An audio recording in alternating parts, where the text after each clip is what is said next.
इस वीडियो को इतना शेयर करना ताकि आज इस पर 1000 व्यू आ जाएं कम से कम। Friends welcome back to my channel. तो क्वेश्चन नंबर 653 देखते हैं। इसमें कहा है कि 0 से 1.5 तक हमें इसका इंटीग्रेशन करना है। ये जो स्क्वायर है ये बाहर नहीं है, ये एक्स का स्क्वायर है। ठीक है, क्वेश्चन में थोड़ा सा मिस्टेक है तो ये ध्यान रखना, ये एक्स का स्क्वायर है। ठीक है, तो इसको अगर हमें इंटीग्रेशन करना है तो हम कैसे करेंगे। तो ये हमें क्वेश्चन दे रखा है। ठीक है, ये स्क्वायर एक्स का है, ना कि बाहर करके स्क्वायर है। ठीक है, वो इसमें थोड़ा सा मिस्टेक है। तो पहली बात तो ग्रेटेस्ट इंटीजर फंक्शन आप सब लोगों को पता होगा, मैं यही मान के चलूंगी क्योंकि एक एक चीज़ बताने लगी तो बहुत टाइम लगेगा। ठीक है, और ये चीज़ें मैंने शायद पहले बताई हैं। ग्रेटेस्ट इंटीजर फंक्शन की वैल्यू 0 जब होती है, जब आप एक्स जो है इस ब्रैकेट के अंदर एक्स की वैल्यू जब आप रखोगे 0 से 1 के बीच की, मतलब 0 भी हो सकती है बट 1 नहीं हो सकता। 0 से 1 के बीच की अगर कोई भी वैल्यू इसके अंदर रखोगे तो ये 0 आएगा। ठीक, 1 से 2 के बीच की अगर कोई भी वैल्यू रखोगे, 1 भी रख सकते हो बट 2 नहीं रख सकते, तो इस फंक्शन की वैल्यू आपकी 1 हो जाती है। देखो जो इधर है वही आ रहा है। अगर 2 से 3 के बीच की कोई भी वैल्यू रखोगे, 2 रख सकते हो बट 3 नहीं रख सकते एक्स की वैल्यू, मतलब ब्रैकेट के अंदर अगर रखोगे तो इसकी वैल्यू 2 ही आएगी। तो ये हमारा होता है ग्रेटेस्ट इंटीजर फंक्शन। अब हमें वैल्यू निकालनी है एक्स स्क्वायर की, और लिमिट का है 0 से 1.5। ये 0 से 1.5 का है, मतलब एक्स की जो वैल्यू है यहाँ dx है ना, तो इंटीग्रेशन ये जो होती है ये लिमिट होती है। ये किसकी वैल्यू होती है, ये एक्स की होती है। लिमिट अगर हम कहेंगे तो एक्स की वैल्यू है, ये एक्स की वैल्यू हमें कहाँ से कहाँ तक ले जानी है भाई, 0 से 1.5 तक। ठीक है, थोड़ा सा इसमें देखना क्या किया जाएगा, उस चीज़ को थोड़ा सा ध्यान से समझ लेना। ठीक है, तो मैं क्या करती हूँ, मुझे जो इस ब्रैकेट के अंदर रखना है ना, पहले तो ये ग्रेटेस्ट इंटीजर का कॉन्सेप्ट हो गया। ब्रैकेट के अंदर जो रखना है वो 0 से 1 के बीच का होगा तो 0 आएगा, 1 से 2 के बीच का होगा तो 1 आएगा, 2 से 3 के बीच का होगा तो 2 आएगा, 3 से 4 के बीच का होगा 3 आएगा। ऐसे ही चलते रहना, और इधर वाला नंबर इक्वल ले सकते हो, मतलब 0 है तो 0 आएगा, 1 है तो 1 आएगा, 2 है तो 2 आएगा, और इधर वाला नंबर नहीं रख सकते इसके बीच में। ठीक है, मतलब 1 फिर यहाँ इंक्लूड होगा। ठीक है, तो कंडीशन है ग्रेटेस्ट इंटीजर। अब मुझे इसकी वैल्यूज निकालनी है।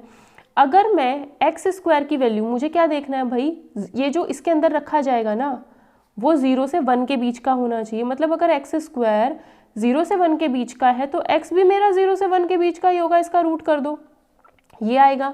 ठीक है, अगर ठीक है, तो यानी अगर मैं इंटीग्रेशन 0 से 1 करती हूँ, एक्स की वैल्यू 0 से 1, जो लिमिट रखनी है वो तो एक्स की, ये डिसाइड करेगा लिमिट को। और एक्स स्क्वायर भी 0 से 1, मतलब इसके बीच में अगर मैं 0, यहाँ पर अगर मैं 0 से 1 कोई भी वैल्यू रखती हूँ तो इसका आंसर आपका 0 ही आना है।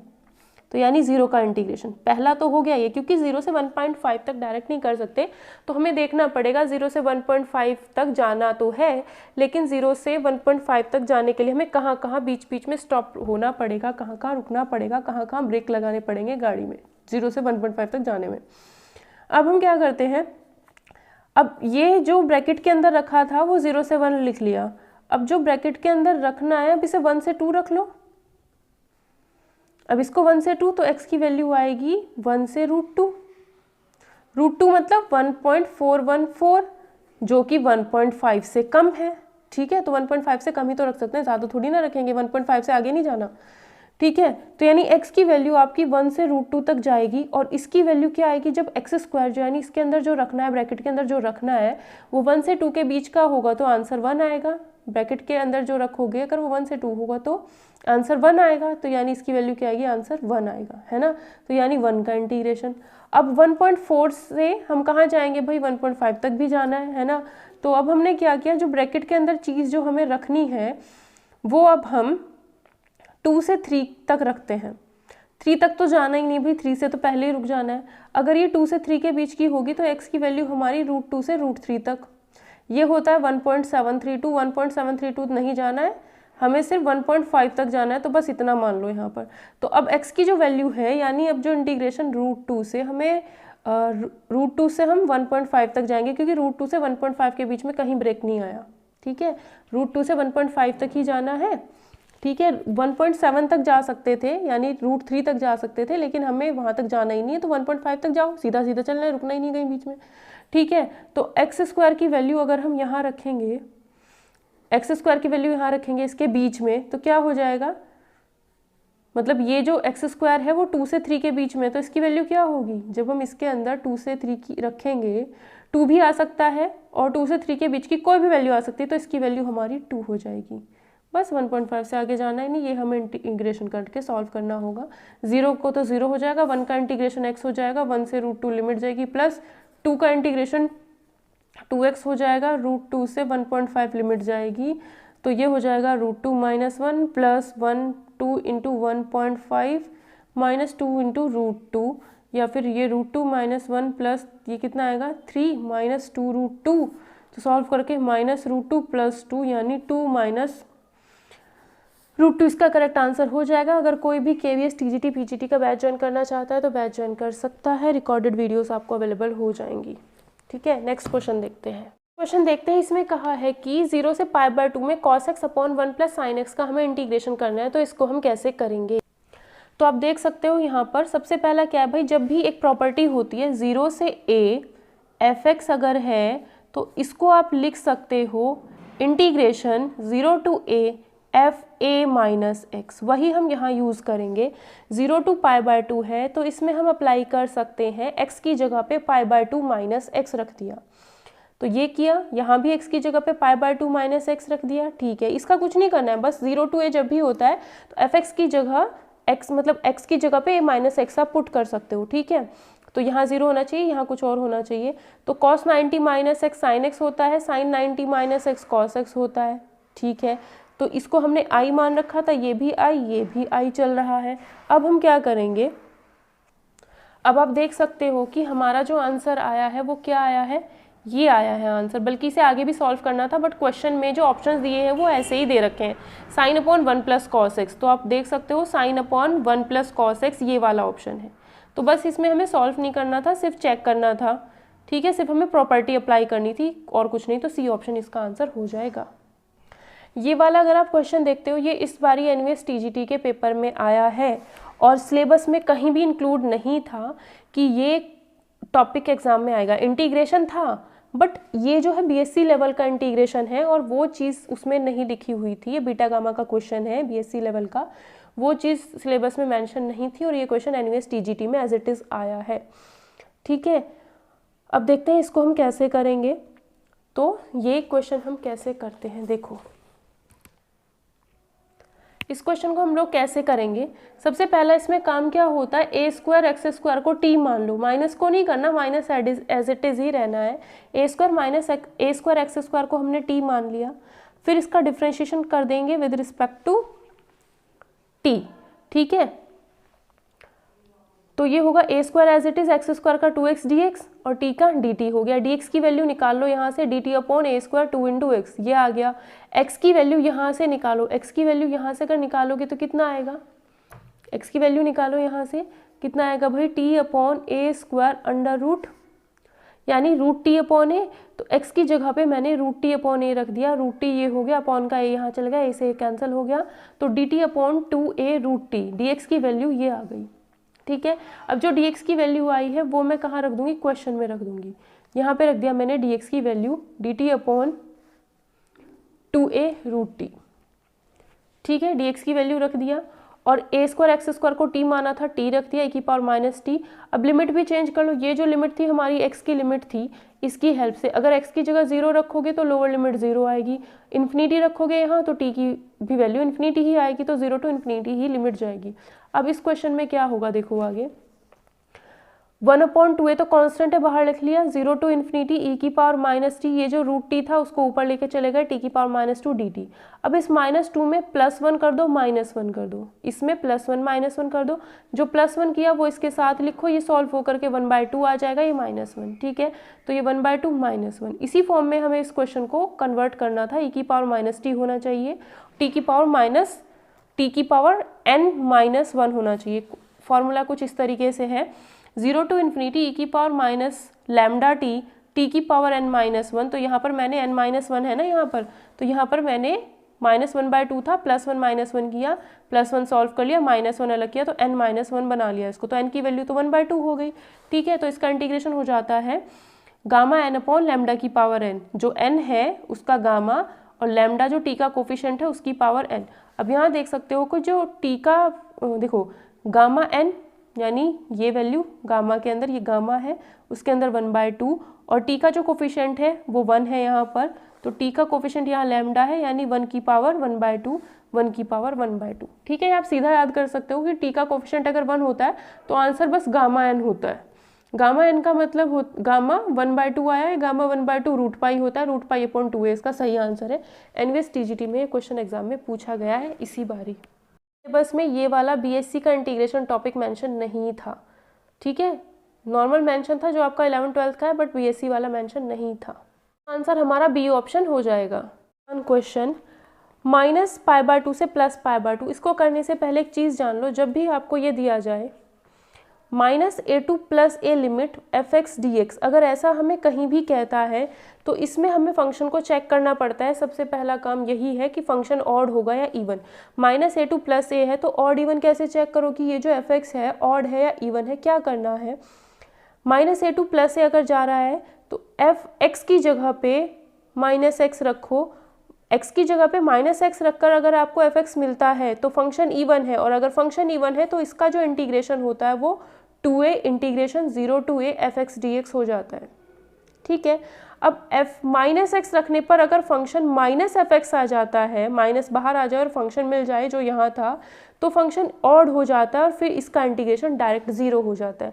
तो यही क्वेश्चन है यहाँ पर, देखो -a2 + a है, -π/2 से +π/2 sin x का होल क्यूब है, ठीक है। तो ये फंक्शन मेरा ये है। जब -a2 + a होता है तो जो ये फंक्शन दे रखा है इसमें हम x की जगह पे -x रखेंगे, तो जो हमारे पास ये sin x का होल क्यूब था उसमें मैंने x की जगह पे -x रख दिया, तो ये रखा। sin -x होता है -sin x, और बाहर से क्यूब, तो इसका क्यूब करोगे तो -sin3x आ जाएगा। और ये क्या है, ये जो फंक्शन है sin3, चाहे बाहर लिख लो चाहे यहाँ लिख लो, तो फंक्शन का क्या मिल गया, ये हमारा -f(x) हो गया। हम लेके चले थे, ये मिल गया -f(x), इसका मतलब फंक्शन sin x का होल क्यूब हमारा ऑड फंक्शन है, और अगर ऑड फंक्शन है तो कुछ भी नहीं करना, आंसर 0 लिख देना है सीधा सीधा, ठीक है। क्वेश्चन देखते हैं 0 to πx f sin x dx, इसको हमें सॉल्व करके बताना है आंसर क्या होगा।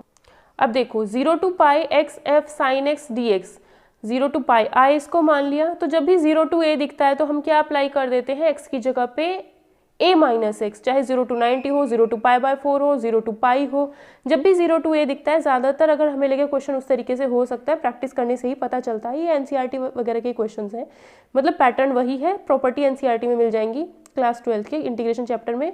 चैनल पर भी मैंने ये करा रखा है, तो प्लेलिस्ट में जा करके पूरा इंटीग्रेशन बहुत अच्छे से पढ़ सकते हो, कॉन्सेप्ट क्लियर हो जाएंगे वहाँ से। तो x की जगह पे मैंने π - x रख दिया, इस x की जगह पे भी π - x, sin π - x क्या होता है, sin x ही होता है, ठीक है। f आ गया, π - x ये रहा, ठीक है।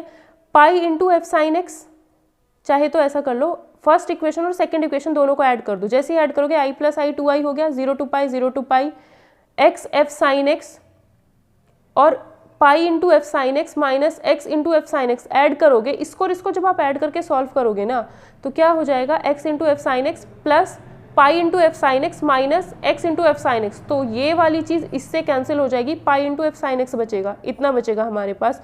पाई कांस्टेंट है, बाहर आ गया, 0 to π f sin x dx, तो नीचे इसका आंसर आ जाएगा हमारा π/2, ये 2 इधर आ जाएगा, π/2 0 to π f sin x, ये इसका आंसर हो जाएगा। और जो हमें आंसर है π/2 0 to π f sin x C option में दे रखा है, तो सी आंसर इसका हो जाएगा। वीडियो पसंद आए लाइक शेयर करना मत भूलना प्लीज़, अगर आप चाहते हो कि ये सीरीज़ कंटिन्यू इसी तरीके से चलती रहे तो।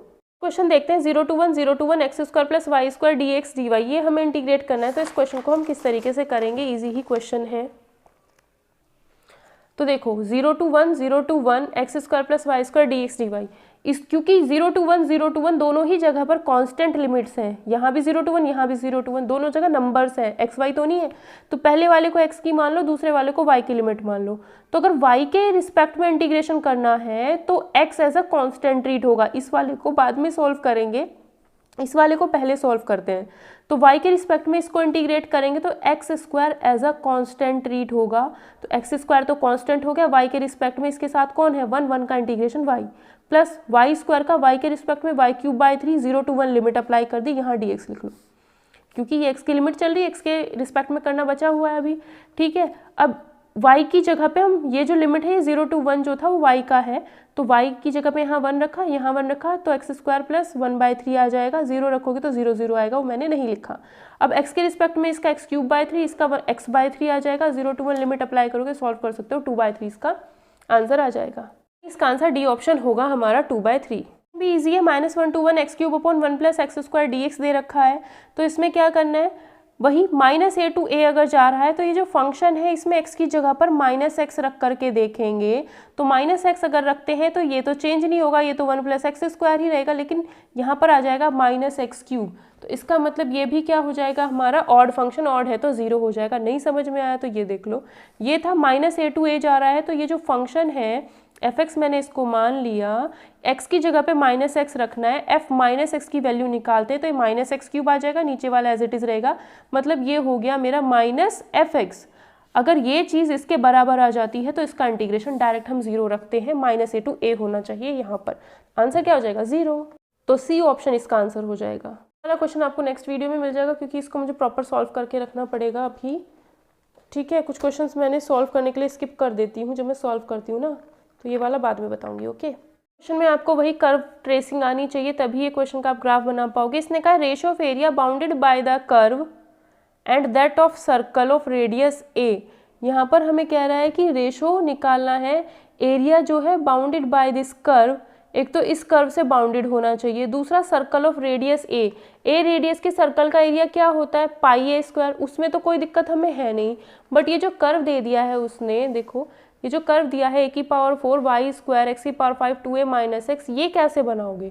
सबसे पहले अगर 0 0 रखते हो दोनों साइड में, x की वैल्यू 0 रखते हो तो y भी 0 मिलेगा। इसका मतलब है जो हमारा कर्व है वो 0 0 से पास हो रहा है, ठीक है, 0 0 से पास हो रहा है। हमने कल की वीडियो में भी किया था ऐसा क्वेश्चन, तो ये हमारा पॉइंट हो गया। उसके बाद हम इसमें एसिम्प्टोट देखते हैं, ठीक है।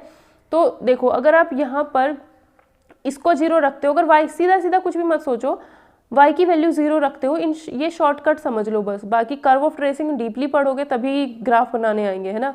तो y की वैल्यू अगर 0 रखते हो तो x 2a - x कितना आ जाता है, 0। ये चीज़ 0 आएगी, x की वैल्यू 2a मिलेगी, तो x की वैल्यू 2a यहाँ होगी भाई, 2a 0। तो यहाँ पर बस एक लाइन बना लेना, थोड़ा सा ऐसे क्वेश्चंस को याद रख लेना, क्योंकि या तो कर्व ट्रेसिंग सीख लो बहुत अच्छे तरीके से, तब फायदा है ना। तो ये हमारा क्या हो जाएगा, एसिम्प्टोट हो जाएगा, और लाइन ऐसे जाएगी, यूँ लाइन क्या जाएगी, ऐसे जाएगी, ठीक है। ये हमारा कर्व ऐसे जाएगा, तो वो कह रहा है ये वाला एरिया बताओ यहाँ से। अब ये लाइन और ये कर्व कभी मीट नहीं करेंगे, ठीक है। तो ये ऊपर हमें क्या बताना है, ये वाला कर्व का जो एरिया है, ठीक है, इस कर्व के एरिया को अगर मुझे निकालना है तो मैंने ये स्ट्रिप बनाई, और 0 से 2a ये हो गया छोटा सा dx पार्ट। अगर ये dx मैंने लिखा है तो यहाँ मैं लिखूंगी dx, ठीक है। और अगर मैंने यहाँ dx लिखा है तो ये वैल्यू भी 0 से 2a x की जाएगी, 0 से 2a x की जा रही है भाई, यहाँ 0 0 है, 0 से 2a हो गया, ठीक है। फिर यहाँ पर y, अगर यहाँ x है तो यहाँ y की वैल्यू कहाँ से उठा करके रखोगे, ये वाला जो कर्व है, क्योंकि अगर मैं ये कर्व लूँगी तो इसके नीचे का सारा पोर्शन आ जाएगा, इसके नीचे का यहाँ तक का, इसके नीचे का ये सारा पोर्शन आ जाएगा, तो ये ऊपर वाला जो पोर्शन है ये निकल जाएगा। अब इस कर्व से मैं y निकालूंगी, इस कर्व से मैंने y निकाल लिया, y निकाला तो कितना आया, जो भी वैल्यू आई x⁵ 5/2 2a - x का होल पावर 1/2 वो मैंने यहाँ रख दिया। यहाँ से ये जो 1/a² है कांस्टेंट था तो बाहर रख दिया, इतना आ गया। अब इसको सॉल्व करने के दो तरीके हैं, या तो x की वैल्यू 2a sin² थीटा मान लो, थोड़ा लेंदी पड़ सकता है, बीटा गामा यूज़ करोगे तो ईजी हो जाएगा, ठीक है।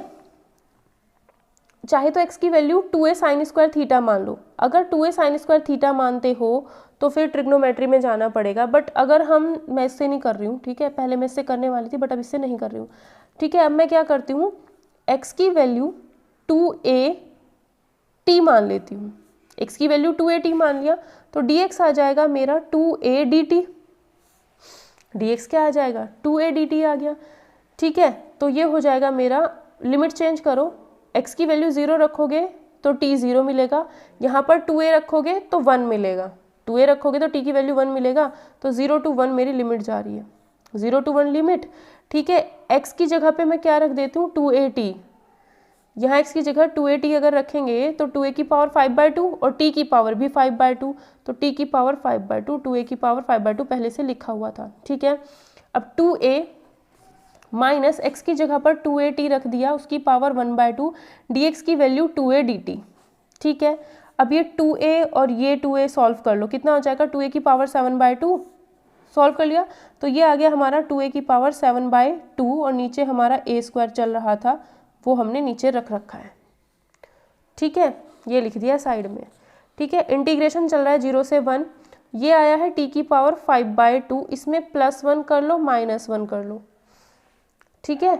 और इसमें भी क्या करो, यहाँ से 2a की, जब इस यहाँ से कॉमन लोगे तो 2a की पावर 1/2 आएगा, तो वो 2a की पावर 1/2 भी मैंने बाहर लिख लिया। 1 माइनस t की पावर 1/2, इसमें भी +1 और -1 कर लो, क्योंकि यहाँ पर हमें ऐसा बनाना पड़ता है, ठीक है। समथिंग -1 समथिंग -1 बनाना था, तो ये 2a की पावर 1/2 और 7/2 ये सॉल्व हो जाएगा, तो 2a की पावर 8/2 यानी 2a की पावर 4 अपॉन में a²। इसको और मैं सॉल्व कर देती हूँ, 2 की पावर 4 और a² ये बचा, ठीक है। डायरेक्ट मैंने कट करके लिख दिया। 0 से 1 t की पावर कितनी आई भाई, 7/2 -1, 1 माइनस t की पावर आएगी 3/2 -1 और dt, ये dt चल रहा है अब, ठीक है। अब यहाँ पर भी आपको इंटीग्रेशन का एक फॉर्मूला याद रखना है, सॉरी ये t था, ठीक है। जब ऐसा हो 0 to 1 लिमिट दी हुई हो, t की पावर जिसके रिस्पेक्ट में डिफरेंशिएशन हो रहा है, अगर यहाँ t है तो t की पावर समथिंग माइनस t की पावर m-1 और 1 माइनस t की पावर n-1 है, तो इसका आंसर आपका हो जाएगा, ये तो एज इट इज़ रहेगा, इसका आंसर हो जाएगा आपका गामा m मतलब 7/2, गामा n मतलब 3/2 upon gamma m plus n, 7/2 plus 3/2 10/2 यानी 5, ठीक है। अब इसे हम सॉल्व कैसे करेंगे, सॉल्व देख लो, साइड में कर देते हैं। 2 की पावर 4 a² हमने साइड में रखा, यहाँ से हम कॉमन इसमें सॉल्व कैसे करते हैं, 7/2 में से एक कम करो, 5/2 इसमें से एक कम करो, 3/2 इसमें से एक कम करो, 1/2 और फिर बचेगा गामा 1/2, ठीक है। गामा 3/2 इसमें से एक कम करो, 1/2 फिर गामा 1/2, और फिर अगर 1/2 में से भी कम करने लग गए तो नेगेटिव जाएगा, नेगेटिव नहीं जाना है, गामा 1/2 आ जाए बस यहीं रुक जाना है। नीचे गामा 5 चल रहा है, गामा 5 का मतलब है 5 में से एक कम करो 4, ठीक है, फिर 4 में से एक कम करो 3 में से एक कम करो 2 और फिर गामा 1 बचेगा, ठीक है। या सीधा सीधा गामा 5 की वैल्यू कह सकते हो फैक्टोरियल 4, गामा 4 होता तो फैक्टोरियल 3, ठीक है, ऐसे भी सोच सकते हो उस चीज़ को। अब देख सकते हो 4 से यहाँ का 4 चला जाएगा तो 2 की पावर 2 बचेगा, यानी 4, ये तो सीधा सीधा देखो 2 2 2 2 ये पूरा चला गया, ऊपर a² बचा, 5 दिया 15, 15 बचा, गामा 1/2 गामा 1/2 ये भी रूट पाई ये भी रूट पाई, तो पाई हो गया, गामा 1/2 की वैल्यू रूट पाई होती है, 4 दिया 12 दूनी 24, तो इतना हमारा आ रहा है। फिलहाल किसका आंसर है, ये सिर्फ ऊपर वाले पोर्शन का आंसर आया है, अभी देखते हैं नीचे वाले का भी पूछा है नहीं। तो अगर यहाँ क्वेश्चन आप पढ़ोगे, उसने कहा है ratio of area bounded by the curve, उसने कहा है कि कर्व से जो बाउंडेड हो रहा है वो सारा एरिया बताना है, मतलब इसका मतलब ये कह रहे हैं कि कर्व से बाउंडेड, तो कर्व यहाँ भी जा रहा है, कर्व यहाँ भी जा रहा है, तो ये पूरा एरिया बताना है, ऊपर वाला जितना होगा उतना ही नीचे वाला होगा, ठीक है। तो ऊपर वाले का जो एरिया आया है वो इतना है, 3 पंजे 15 3 अट्ठे 24, मतलब 5a² π/8, ये हमारे ऊपर वाले का एरिया आ रहा है। इसका डबल कर दो तो नीचे वाला भी शामिल हो जाएगा, भाई दोनों को जोड़ना है, ये वाला जितना है उसका डबल कर दो तो ये वाला भी शामिल हो जाएगा, तो ये हो जाएगा 5a² π/4, ये आ गया हमारा इसका एरिया। अब वो कह रहा है इसका रेशो आपको a रेडियस वाले सर्कल के एरिया से बताना है, तो a² से a² कैंसिल, 5 पाई से पाई, 5/4 आ जाएगा, ठीक है।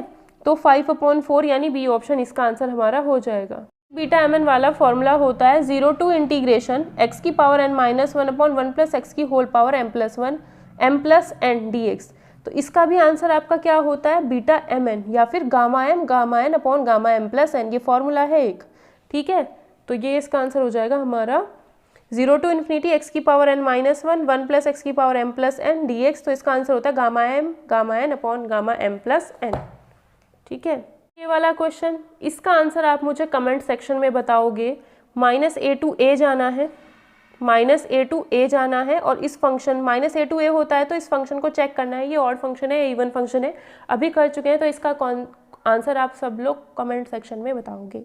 नेक्स्ट क्वेश्चन देखते हैं, अब यहाँ से मत देख लेना, सॉल्व करके देखना। 0 to π/2 cos x minus sine x upon 1 plus sine x cos x, इस क्वेश्चन को हम कैसे करेंगे भाई, जब हमें दिख रहा है कि 0 to a जा रहा है, ज़्यादातर ऐसे वाले क्वेश्चन में जिनमें हम 0 to a होगा और फंक्शन में x की जगह पर a माइनस एक्स रखते हैं, उनमें ज़्यादातर में, सब में तो नहीं होगा, एक आध ऐसा भी होगा जहाँ पर एलसीएम लेकर के बात बन जाती है।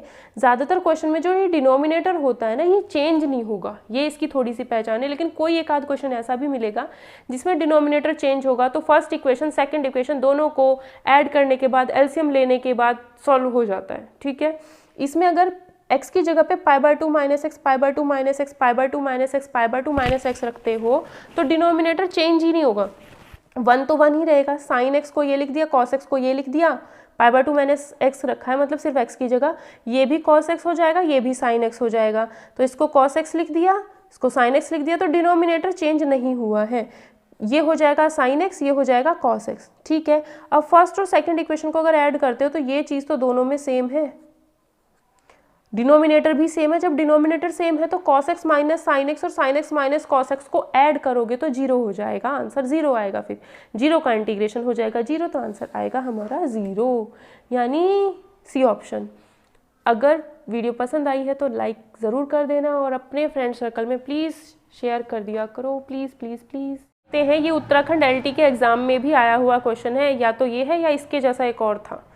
ठीक है, तो इम्पॉर्टेंट क्वेश्चन है, NCERT में आपको देखने को ये मिल सकता है, या तो ये वही है या उसके जैसा है, ऐसा कुछ है, शायद ये वही है। उत्तराखंड LT में भी आया था ये 2018 वाले में। 0 से 1 log 1 plus x upon 1 plus x square का इंटीग्रेशन करना है, तो इसको हम करने के लिए क्या करते हैं, देखो। ठीक है, अगर आप इसमें 1 प्लस एक्स रखने भी लग गए तो कोई फ़र्क नहीं पड़ने वाला, उससे कोई फ़ायदा नहीं होने वाला। ठीक है, तो इसमें क्या करो, 1 प्लस एक्स स्क्वायर नीचे है, इसको आप तभी चेंज कर सकते हो अगर x की जगह पर टेन थीटा यहाँ रख दोगे तो 1 प्लस टेन स्क्वायर हो जाता है सेक स्क्वायर, तो यानी ये एक चीज़ बन जाएगी। तो ये चीज़ ट्राई करके देखते हैं, x की जगह पर टेन थीटा अगर रखते हो तो dx हो जाएगा, डिफ्रेंशिएशन कर दो sec square theta d theta, तो x की जगह पर टेन थीटा रख दिया, एक्स स्क्वायर की जगह पर टेन स्क्वायर आ गया, dx की जगह पर सेक स्क्वायर डी थीटा आ गया। ठीक है, अब जब हमने लिमिट, ये जो लिमिट थी वो x की थी, तो अब थीटा में चेंज कर दिया तो लिमिट भी तो थीटा की रखनी पड़ेगी। ये लोअर लिमिट 0 है तो यहाँ 0 रखोगे, टेन थीटा 0 आएगा तो थीटा 0 आ जाएगा, ये थीटा की लिमिट हो गई। फिर 1 है तो यहाँ पर 1 रखोगे, टेन थीटा 1 कब होता है, जब थीटा π/4 होता है, तो थीटा π/4 हो गया। ठीक है, अब 0 to π/4 log 1 plus tan square sec square होता है, इससे ये कैंसिल हो जाएगा, तो log 1 प्लस टेन थीटा। अब इसमें 0 to a वाला प्रॉपर्टी अप्लाई कर दो, सब पढ़ा रखा है इंटीग्रेशन चैप्टर, पूरा यूट्यूब पे जाकर के देखो, इसी प्लेलिस्ट में ढूंढो थोड़ा सा। ठीक है, 0 to π/4 log 1 plus tan theta है, तो थीटा की जगह पे क्या रख दोगे, π/4 plus theta, π/4 minus theta, sorry 0 to a है तो थीटा की जगह पे, थीटा के रिस्पेक्ट में चल रहा है ना सब कुछ, तो थीटा की जगह a माइनस थीटा मतलब π/4 minus theta. Tan π/4 minus theta का फॉर्मूला, इस चीज़ को मैं खोल लेती हूँ पूरे को ही, इसको पूरे को सॉल्व करती हूँ मैं साइड में। 1 प्लस, देखो 1 प्लस इसका फॉर्मूला पता है, tan π/4 minus tan theta upon 1 plus tan π/4 tan theta, इसकी वैल्यू 1 होती है, इसकी भी 1 होती है, रख दी। अब एलसीएम लेके सॉल्व करो, ये 10 लिखा हुआ है, t ही रहता है 10 का बस, इसे सॉल्व करोगे तो ये 10 से 10 कैंसिल, 2/1 प्लस टेन थीटा आ जाएगा, तो इसकी जगह पे मैंने लिख दिया 2/1 प्लस टेन थीटा। ठीक है, तो फिर लॉग की प्रॉपर्टी क्या बोलती है, log 2 minus log 1 plus tan theta, log की प्रॉपर्टी।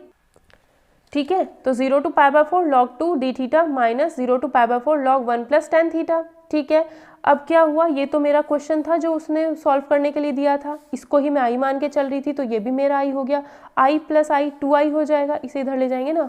0 to π/4 log 2 कांस्टेंट है, तो डी थीटा का इंटीग्रेशन 0 to π/4 में करोगे π/4 आएगा, तो π/8 log 2 आंसर हो जाएगा, क्योंकि 2i इधर था, ये 2 इधर जाएगा ना, तो आंसर हो जाएगा π/8 log 2। इसका आंसर जो है 672 का हमारा π/8 log 2 मतलब बी ऑप्शन आंसर इसका हो जाएगा। इस वीडियो में इतना ही, अगर कोई बैच ज्वाइन करना चाहता है तो ज्वाइन कर सकता है, और अगर आपको वीडियोस पसंद आती है तो बस शेयर, लाइक, सब्सक्राइब चैनल को ज़रूर कर लेना। और आज का मेरा टारगेट है कि कम से कम 1000 व्यूज़ इस वीडियो पर आ जाएँ, तो अगर आप लोग शेयर करते हो और चाहते हो कि ये सीरीज़ कंटिन्यू रहे तो प्लीज़ इसको शेयर करो, कम से कम 1000 व्यूज़ इस वीडियो पे आने चाहिए आज की वीडियो पे।